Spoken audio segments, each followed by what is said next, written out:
Hey guys, welcome back. It's Tuesday, 5 p.m. showtime. All right, I welcome you very much to this sunny late winter evening. I hope because the sun is moving, I hope you can still see me. A minute ago, the lighting was perfect. Now I've got the sun right in my eye. All right, so today I wanted to talk to you about whether or not you may have a lopsided brain. Shall we find out? Stay right here. And I pressed the wrong button.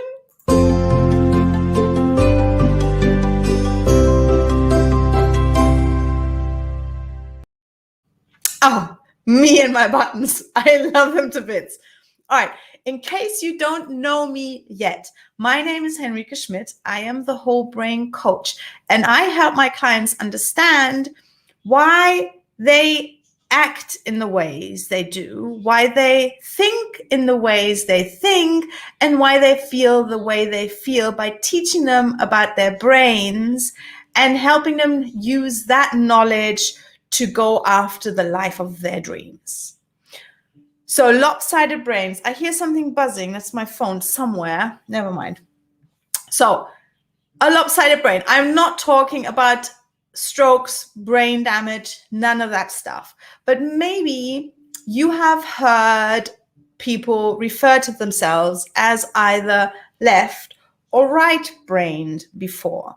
And those two hemispheres serve different tasks. They have different strategies and they follow different dynamics.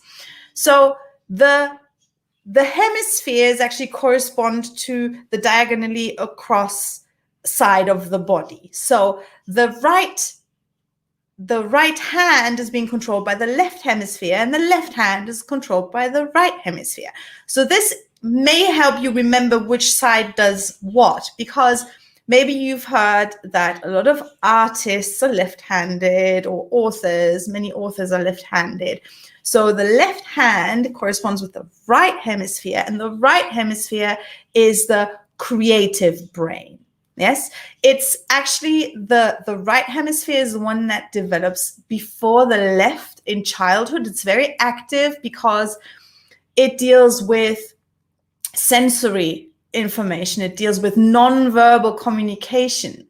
It can deal with abstractions and visualizations. It's very creative, and is for children. It's involved in fantasy play, in role playing, and escaping in different fantasy worlds. But when we start going to school, that's when we get to train our left hemisphere, and that is our logical brain. And I actually, in my post from yesterday, I called it Mr. Spock. So Mr. Spock is into data, into analysis, into sequences. Hold on one second, guys. I'm just gonna try and find my phone. It's somewhere here. Over there. 1 second. I'll be right back.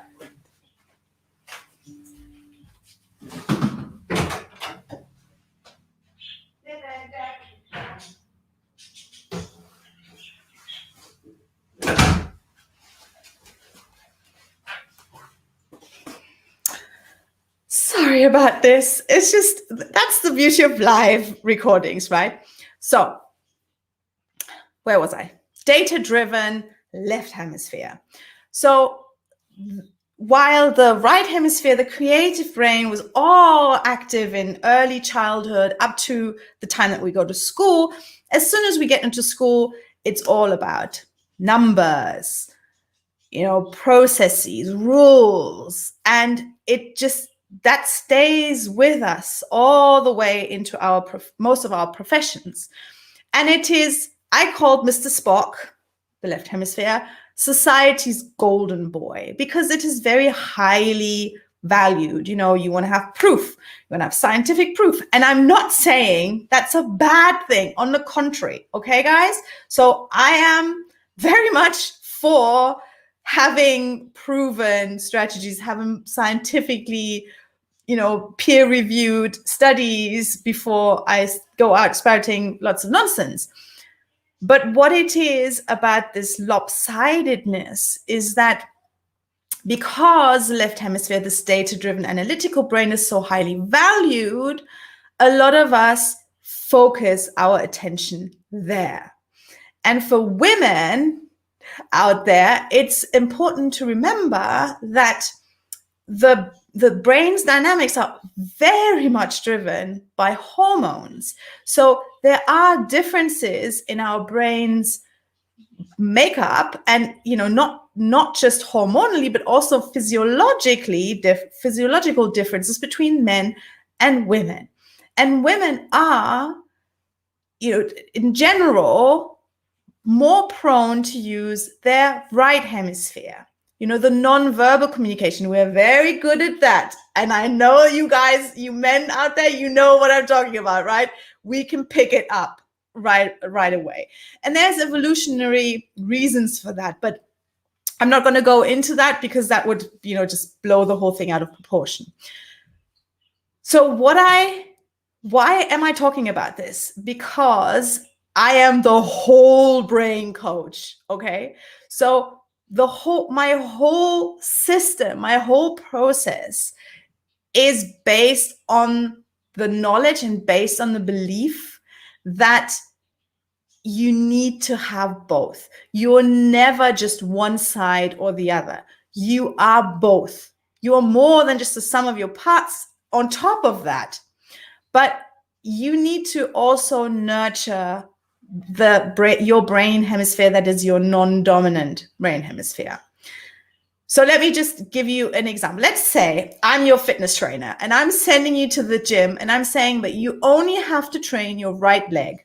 You're doing all your squats on your right leg. You're only pressing with your right leg. Forget about the left one. It's only there to keep you stable. Yeah.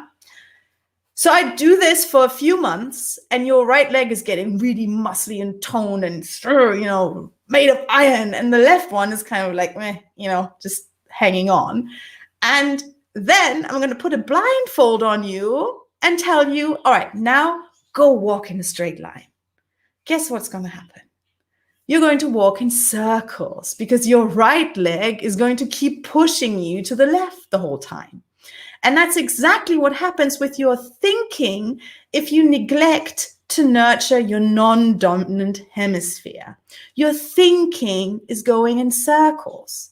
Because, guys, what a thought actually is just a specific sequence of neurons firing one after the other. And neurons that fire together, I've said this before, wire together. So the more often you think the specific thought, the more often you do this specific movement, have this specific emotional response, those neurons are going to wire together and they're going to go from this tentative pathway into the, dual carriageway. And then it becomes really difficult to think any other way. And then there's something else happening about biases, but again, that's kind of by the by. I'm going to talk about this some other time. But if you want to be able to think creatively, think outside the box, come up with new, amazing solutions, you have to keep feeding your brain with new experiences. And those have to be outside of what you are comfortable with, outside of what you favor, your favorite things. Try something else. Because if you do not get those new experiences, get this new information into your brain has no opportunity to then combine two pieces of information in a new and unique way.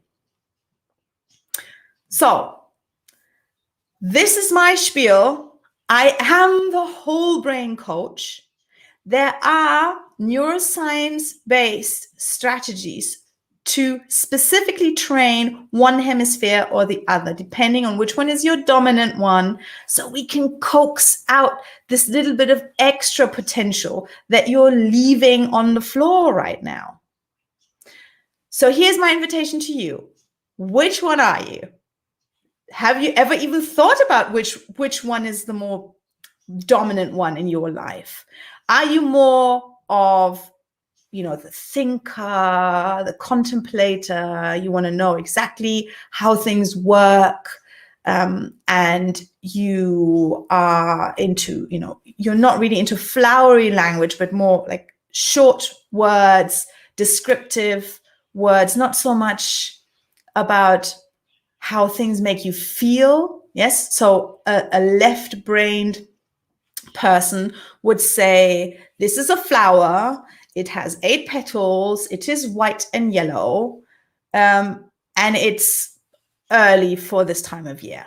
And a right-brained person would say, this is a fragrant white flower. The leaves are slightly sticky, or they have a leathery texture to it. So can you see the difference? So one is just describing lists, basically, of attributes, and the other one is kind of describing how it feels, the sensory information as well. So which one are you? Tell me in the comments below, and tell me if you've ever really thought about nurturing your non-dominant hemisphere as well. My name is Henrike Schmidt. I'm the whole brain coach, and I help my clients understand why they do what they do, think the way they think, and feel the way they feel by telling them about and teaching them about how this thing up here works, so they can use that knowledge to really courageously go and create for themselves a life that they desire and deserve. I will be back here next Tuesday at 5 p.m. Central European Time. I think that's 11 a.m. Eastern Standard Time. So I would very much love to see you again then. Oh, let me see. I have a comment. Oh, I have a comment. Oh, Susan is both. Yes. So Susan is a coach, and Susan probably knows exactly what she has to do to nurture them both. So yes, Susan is both. Thank you for leaving the comment. Everybody else, you're all invited to tell me as well. And I will see you again here next week, Tuesday.